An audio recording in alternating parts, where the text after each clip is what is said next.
আজ আমার চারিদিকে শুধু সুখ আর সুখ। Cook cook cook cook cook cook cook cook cook cook cook cook. হাতের মাঝে কাঁচা পড়লে গুনগুনিয়ে ভাবো নামে থাকো নামে কাঁচা পড়লে গুনগুনিয়ে ভাবো নামে প্রেমে জলে বুকা করে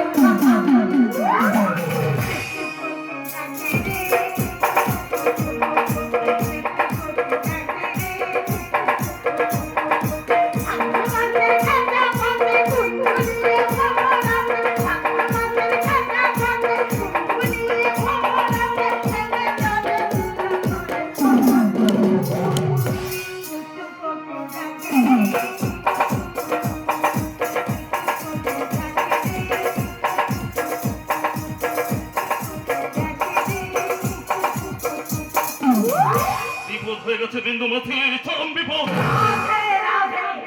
বিপদ? কিসের বিপদ? পরশুরাতে ক্যাথরিন সার্ভিসেঞ্জেলা খুনের ব্যাপারটা দাদা জেনে গেছে মাসি। রাধে চন্দন জানলো কি করে? জানি না মাসি, জানি না। এত গোপনে থাকার সত্য ব্যাপারটা লিক হলো। লাশটা কোথায়? লাশটা এত পরশুরাতে কেটে কুচি কুচি করে ওই গঙ্গা জলে ভাসিয়ে দিয়েছি গো মাসি। ও মাসি মাসি বলো মাসি, এখন কি হবে মাসি? কি আবার হবে? আজ থেকে 22 বছর আগে এই বাড়িতে আমার উচ্ছৃঙ্খল ছেলের কপালে যে দুর্ঘটনা ঘটেছিল তার মধ্যে তুইও ফাঁসির দড়িতে ঝুলবি। কতবার তোকে বলেছি তুই হোটেলের মালিক, তো সিটের পাশে কাউকে বসতে দিবি না। তা না করে তার সঙ্গে অবাধে মেলামেশা করলি, যার ফলে তার পেটে বাচ্চা এলো। সংগতির কারণে সেটা তোকে বিয়ের জন্য দাবি করবেই। আর তুই কি করলি? কেটে কুচি কুচি করে গঙ্গার জলে ভাসিয়ে দিলি। মাসি, ও মাসি মাসি, আর কোনদিন হবে না মাসি। তুমি দাদাকে একটু বুঝে বলো না মাসি। ঠিক আছে ঠিক আছে, দেখছি রাধে রাধে করে কি করা যায়। তুমি আমাকে বাঁচালে গো মাসি, তুমি আমাকে বাঁচালে। বিন্দু মাসি তোকে বাঁচাতে পারবে না রাহুল, কারণ যে পাপ তুই করেছিস বিন্দু মাসির যত বুদ্ধি তা তোকে বাঁচাতে পারবে না। বাবা চন্দন, ব্যাপারটা তুমি সবই জানো মাসি। আর আমি এখানে আসার আগে নিশ্চয়ই এটাই আলোচনা করছি কি করে কেসটাকে মিথ্যে বলে প্রমাণ করতে পারো। আর আমি এলে হয়তো এটাই বলতে আমি যাতে আমার মুখ থেকে চিরদিনের জন্য বন্ধ রাখি। হ্যাঁ, খুব অবাক হয়ে যাচ্ছে তাই না মাসি, কি করে আমি এত কিছু জানলাম। শোনো মাসি, বিদেশে যে কোনো একটা সাবজেক্ট নিয়ে পড়াশোনা করতে গেলে 5টা বছর সময় লাগে, সেখানে আমার 22 বছর তো এনাফ। 22 বছরের মধ্যে অনেকবার আমার বাড়ি আসার ইচ্ছে হয়েছে, কিন্তু আমি আসতে পারিনি। তার কারণ তোমরা চাওনি আমি বাড়ি ফিরে আসি। আর যদি চাইতে তাহলে বাবার মৃত্যু সংবাদ আমায় পাঠাতে পারতে। পাঠিয়েছিলাম বাবা, পাঠিয়েছিলাম। কেন জানি না, রাধে রাধে করে তোর কাছে খবরটা পৌঁছায়। আমায় বলতে দাও আমায়। এর মধ্যে আমি ইমেল মেসেজ সব কিছু করেছি, সব কিন্তু তোমাদের কোনো উত্তর না পেয়ে বাধ্য হয়ে অভিমান করে আমি আর বাড়ি আসার কোথায় ভাবিনি। দেখ ভাই, মিস অ্যাঞ্জেলা খুনের ব্যাপারটা নিয়ে হোটেলে কেউ আমায় কিছু বলেনি। আমার সেদিন সন্দেহ হয়েছিল, তাই সেদিন গভীর রাতে হোটেলে গিয়ে আমি অনেক কিছু দেখেছি, অনেক কিছু বুঝেছি। আর যখনই জানতে পারলাম যে মেয়েটা চাকরি ছেড়ে চলে গেছে, তখনই আন্দাজ করেছিলাম নিশ্চয়ই মেয়েটাকে খুন করা হয়েছে। তারপর তো চমকটা থেকে বুঝতে পেরেছিলাম আন্দাজে ঢিলটা আমি যে জায়গায় ছুড়েছি, ঢিলটা ঠিক জায়গাতে লেগেছে। চন্দন, আচ্ছা মাসি, তুমি তোমার মায়ের মতো, আর তুই তোমার মায়ের পেটের ভাই, একই রক্ত বইছে আমাদের শিরায় উপশিরায়। তাই আমি চাই না তোদের দুজনকে আইনের কাজ করে তুলে আমার বংশের দুর্নাম রটাতে। তাই তোর কাছে আমার বিনীত নিবেদন ভাই, এই কেসটা থেকে মনটা তুই মুছে ফেল। হ্যাঁ, মনটা ঘুরিয়ে দে। যা, আমি আমার মুখটা চিরদিনের জন্য বন্ধ করে দেবো। যা ঘরে গিয়ে নিশ্চিন্তে ঘুমে গেছে, যা, কোনো ভয় নেই। যা ঘুমে গেছে, যা। কি হলো রে?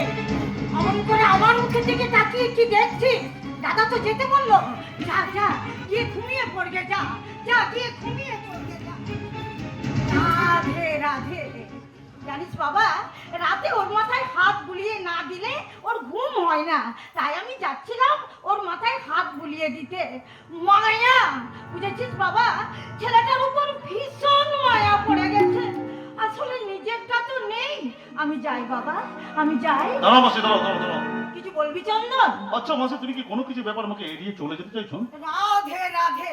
তোর এ কথা মনে হলো কেন বাবা? জানি না মাসি, জানি না কেন এইসব প্রশ্ন আমার মাথার মধ্যে উদয় হয়। কেন আমি বুঝতে পারি না। দীর্ঘদিন বিদেশে পড়াশোনা করেছিস, তাই ওদের সেটেল হয়ে যাওয়া মনটা এদেশে সেটেল করতে পারছিস না।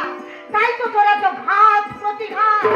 দেখ না, আমাদের দেশে রোজ কত খুন ধর্ষণ হচ্ছে, কেউ কি তার কোনো প্রতিবাদ করছে? সরকার, পুলিশ, প্রশাসন, এমনকি পার্টির বড় নেতারা খুন ধর্ষণের মতো কেসকে বিচ্ছিন্ন খবর বলে উড়িয়ে দিচ্ছে। কিন্তু তুই তা পাচ্ছিস না। দীর্ঘদিন বিদেশে পড়াশোনা করে তোর মানসিকতাটাই পাল্টে গেছে।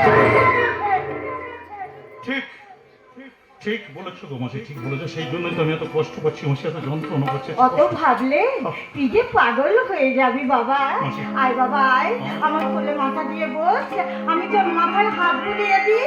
আয় আয় বাবা। ঠিক এইরকমটাই তুমি চেয়েছিলাম গো মাসি, ঠিক এইরকমটাই তুমি চেয়েছিলাম। আমার মাতৃহারা ভূমিপুর হৃদয় তোমায় মা বলে শান্ত রাখো। তোমার কোলে মাথা রেখে আমি শান্তিতে ঘুমবো গো মাসি, আমি শান্তিতে ঘুমবো, শান্তিতে শান্তি।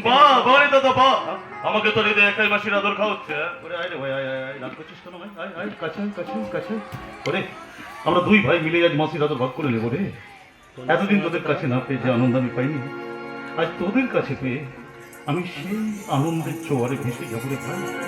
আমি সেই আনন্দের জোয়ারে ভেসে যাবো। চন্দন